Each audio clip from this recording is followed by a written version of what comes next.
So Sunderland lost 2-1 to Plymouth Argyle on Tuesday night. Continues a really, really hopeless run of form at the Stadium of Light, where we've lost against Mansfield Town in the FA Cup. We've lost against MK Dons. We've lost against Wigan. We've now lost against Plymouth Argyle. We've also dropped some other points that we probably shouldn't have. Lost to Portsmouth earlier in the year as well, though at least Portsmouth are semi-respectable side to get beat to at home, I suppose. But it led to many questions, and I didn't do a reaction video last night after the game. I did a Rogue Report podcast, but I wanted to do something a bit more, and I wanted to talk about contracts. I wanted to talk about the state of the squad, why promotion, while obviously that's the aim this season. It might not actually be the best way forward for Sunderland in terms of progress long term. We've got 20 players coming out of contract at the end of the season. And by my sort of looking at the squad, that means we're going to be left with, and these are only players at Sunderland who are senior players, who are contracted next season. Tom Flanagan, Bailey Wright, George Dobson, Aidan O'Brien, Lyndon Gooch, Arbnett Jamajali, and Will Grigg, and Carl Winchester, who we just brought in. So you're talking about 1, 2, 3, 4, 5, 6, 7, 8 players. So 8 players are contracted for next season.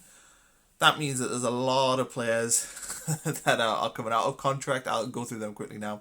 But Lee Burge, Remy Matthews, Anthony Patterson, Luke O'Nien, Conor McLaughlin, Jordan Willis, Brandon Taylor, Denver Hume, Callum McFadzean, Dion Sanderson, Max Power, Josh Scowen, Grant Ledbetter, Elliot Embleton, Chris Maguire, Aidan McGeady, Jack Diamond, Charlie White, Danny Graham, and Benji Kimpioga. There's also a few youth players as well. I'm not sure on the contracts of them, but Dan Neal, Kieran Dunn, Ollie Younger, Josh Hawkes, and Mitch Curry are all players that I think have got the potential to play in the first team. So if we put them 5 in with the 8 that are here next season for sure, we've got 13 players. So 13 players Sunderland have got that you could say, or potentially first team players next year.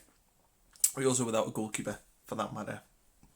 So let's go through the list anyway, because I think it's fair to say that of the 20 players that are going out of contract, not all of them will leave. If I'm Lee Johnson right now, I'm using this period till the end of the season to analyse which players should stay and which should go. He pretty much said in his post-game press conference on Tuesday night after the defeat against Plymouth that he wasn't impressed with some of the players. So we know that he's analysing the squad. We know that Christian Speakman as well is going to have a big part to play on that. But let's just hazard a guess as to what our squad will look like next season without bringing any players in. So these are the players that I think are likely to at least be attempted to be kept by Sunderland.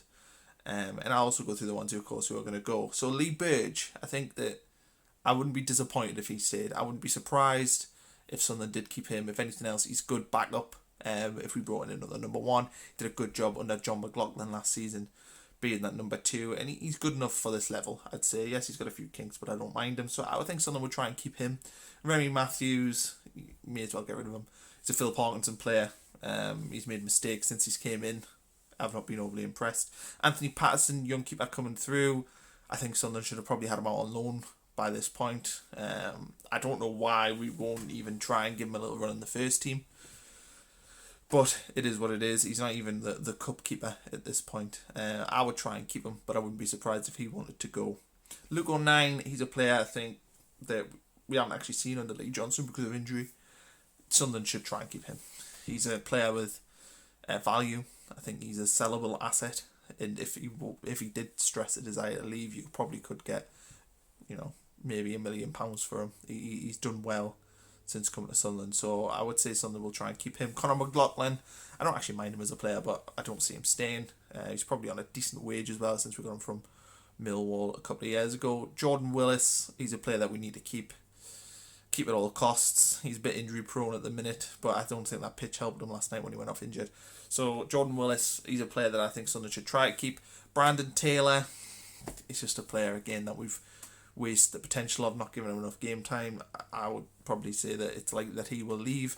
Denver Hume, he's a player that we've got to try and keep. Can't believe we've let him get to his last 6 months without giving him a new deal.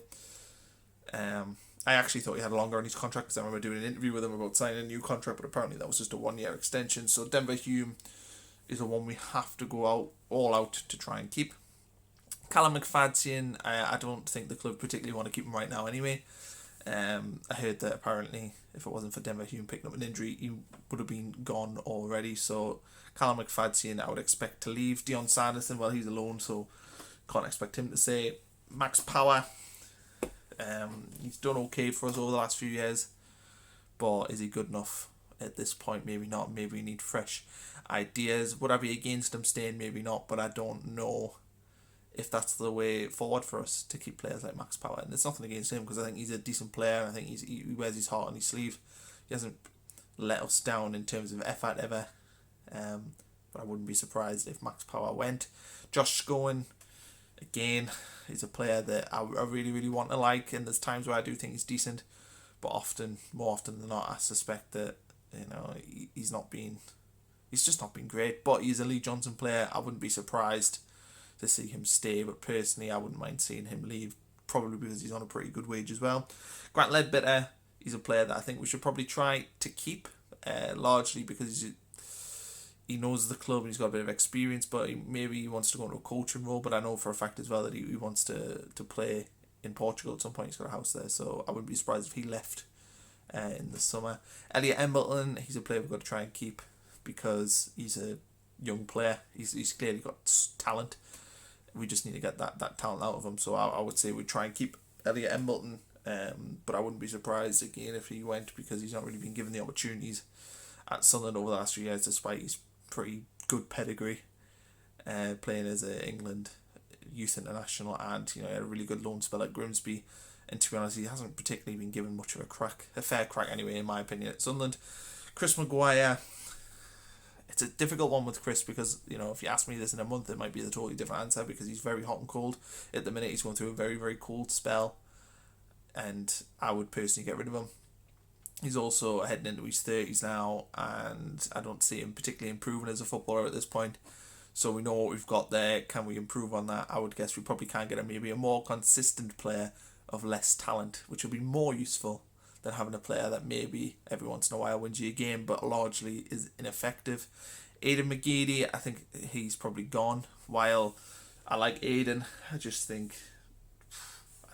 don't see something keeping him. I think he'd probably command a big wage as well, and I don't know how happy he is at the club at this point after basically being sat on the sidelines for a year, so I suspect he'll leave. Jack Diamond, I would keep him. I would try my best. I'd be tying him up to a contract right now. He's a young player, he's a Sunderland lad. It makes no sense whatsoever to lose him, and there'll be probably teams interested in the Championship right now because I suspect with a player coming out of contract at the end of the season, if he's not going to sign a new one, they could probably pick him up dirt cheap. So Sunderland should be trying to get that tied up right now. That's what I'd be doing. Charlie Wyke, it's a difficult one because his performances have not necessarily been great, but his goal return has. I think that he probably has justified getting a new contract though, but I wouldn't be going all out. I wouldn't be offering him more than what he's on right now, and I wouldn't be offering him any more than a 1-year extension to that deal, so maybe he would take that elsewhere. Danny Graham, go. I don't really have to say any more about that. And Benji Kimpioga, he's been largely injured. I actually think that Lee Johnson will like him, but I wouldn't be surprised if he wanted to go as well. So if I take through all them players that I expect to stay and go, I'll just type in the final one there. If I look at the players that I think we'll have next season, this is what I predict the Sunderland squad will be, so I'll put this on the screen right now, but I'll read through it as well. Lee Burge, Anthony Patterson, Tom Flanagan, Bailey Wright, George Dobson, who George Dobson's probably a player that I actually think might go just in terms of a transfer, but not out of contract. Aidan O'Brien, Lyndon Gooch, Luke O'Nien, Josh Scowen, Elliot Embleton, Arbnett Jamajli, Jack Diamond, Will Grigg, who again, I wouldn't be surprised if he left. Grant Ledbetter, I wouldn't be surprised if he left, but I would say they'll try and keep him. Denver Hume, Benji Kimpioga, wouldn't be surprised if he left, and Carl Winchester. So we're talking about a very, very thin squad. The positives for all this is that Lee Johnson and Christian Speakman and whoever else we bring in the recruitment have the chance to work on pretty much a clean slate. 20 players going out of contract. They can, from now until the end of the season, work out which ones of them they want to keep, which ones they want to get rid of. And that'll be a good process for them. They get to know the squad. They've got enough time to analyse it. And I actually think, you probably think this is a stupid thing to say, but is promotion this season actually a good thing? And obviously you want to aim for promotion, and certainly if somebody offered me it right now, I wouldn't turn it down. But I think that the state of this squad at the moment, if we went into the Championship, there'd be so much work to do to get this to even finish 21st in the Championship, to even just survive. Because there's so much to do. There's nothing ingrained. The spine of the team's going to be gone in the summer. And if we got promoted, how many of them players would you want to see playing in the Championship that are going out of contract? I would venture to say not many. So there's a lot of work to do no matter what happens this season. But I think a season in League One, another one, as horrible as that sounds, it could give us a chance to rebuild properly, and not rebuild on the fly as we constantly are. There's a long-term plan, hopefully, in place right now, and Sunderland need to adhere to that plan. It's absolutely pointless for us to just do what we've done for years and just build on the fly and recruit players on the fly and try and fill holes in your squad with temporary purchases, and it doesn't work. We've seen that it doesn't work. So it's going to be interesting to see what happens the rest of January. I don't suspect there'll be many players coming in just because of the salary cap, but I do think that if we're going to sit here on deadline day next season, this Sunderland team's going to look very, very different. We're going to have players that properly fit into Lee Johnson's ideas, and that's what's needed. But right now, it feels like we're getting to know the squad, and it feels like Lee Johnson's getting to know the squad, and we need to give everyone time. We need to give the new owners, whenever they come in, time. We need to give the manager time. We need to give the sporting director time. Rome wasn't built in a day. Sunderland certainly won't be built in a day. It's going to take a long process, but I'd rather spend 2 years, 3 years properly building than continuing the slapdash approach, which it's basically throwing stuff at the wall and hoping it sticks, because it's just not worked for years, so why would it work now? So looking ahead, we've got a game this weekend against, I think it's Shrewsbury at home. I'm not particularly looking forward to it. I'm not particularly looking forward to any games at the minute.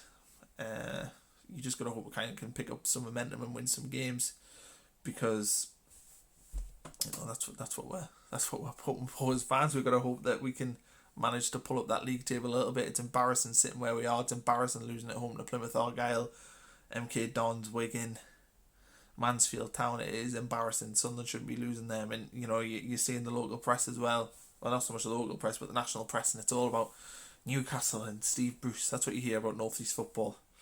I've got friends who are Newcastle fans, and it's all about Steve Bruce. Oh, you don't understand, blah blah. And it's like, what I'd take to be losing 3-0 away at Arsenal right now, like, it's laughable.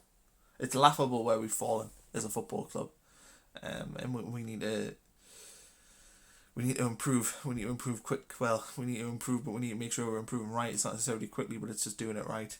So yeah, next season, I'm interested to know what you think of the squad, which players you would keep, which players you would let go, because I think it's a telling point at the minute. There was actually an article on Roker Report which kind of inspired this, which could be worth checking out as well. But thanks for watching. Hopefully we'll be back on Saturday with a positive video and not one which basically just has me questioning why I'm wasting all my time watching Sunderland and spending time being a fan and doing these videos, because it can be hard when stuff's going rubbish, but it is what it is.